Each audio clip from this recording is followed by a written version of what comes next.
Rough pa po yan, sir. I told you, hon. My girl has the Holy Trinity for a hit record. Let's start working on her song.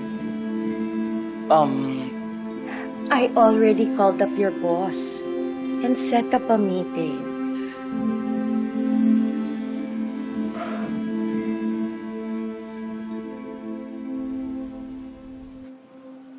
Oh, uy, tingnan nyo.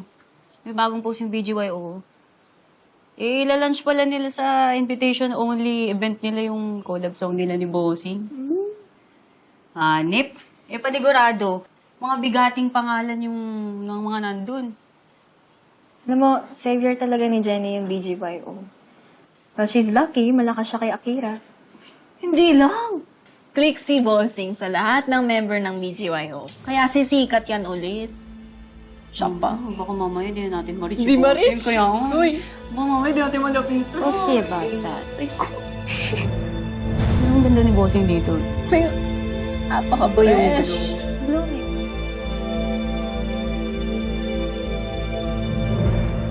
Mom, I heard na matutuloy ang recording ni Jenny sa Engrande. Ano to, Mom? Wala man lang tayong gagawin? Megan, First, yung collab with BGYO. And then this one? Are we really allowing this to happen? Of course not. Ginagawan ko ng paraan kung alam mo lang. Then try harder, Mom! Akala ko, totally nang mawawala si Jenny sa industry, pero hindi. She's still thriving and I hate that fact. Ayoko na siyang makabalik. Ayoko siyang mag-succeed. Hindi ko hahayaang mangyari yon. Hindi porket nakuha nila na mag-collab ang BGYO or ang album niya ay may mararating na siya. Marami pang pwedeng mangyari. Kung kinakailangan kong gamitin lahat ng koneksyon ko, gagawin ko. I just don't want the spotlight shining on Jenny again.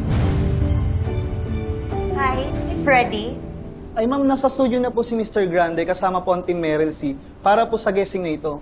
If you want, Miss Bana, samahan ko na po kayo. No need. I'll take care of that. Sige po, may iwan ko na po kayo.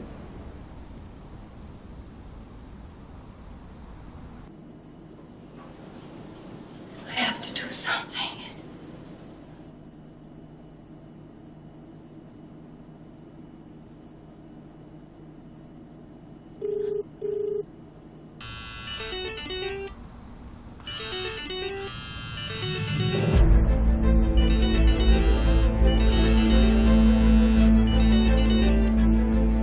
Why aren't you answering the calls, Freddy? Naiwan ba phone ko? Oh, okay. Oh, why are you here? I just dropped by to visit you. Gusto ko rin sana pag-usapan natin yung nalalapit na recording ng album ni Jenny. Okay. I have to make this call. Sige.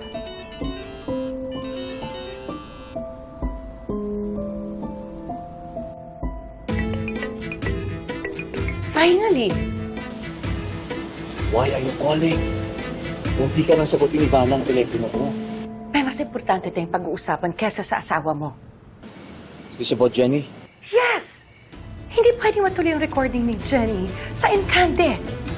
Tara, If you really care about me and my feelings, ako dapat ang priority mo. Hindi si Vanna, lalong-lalo na hindi si Jenny. Do something about this, Freddy. Or else,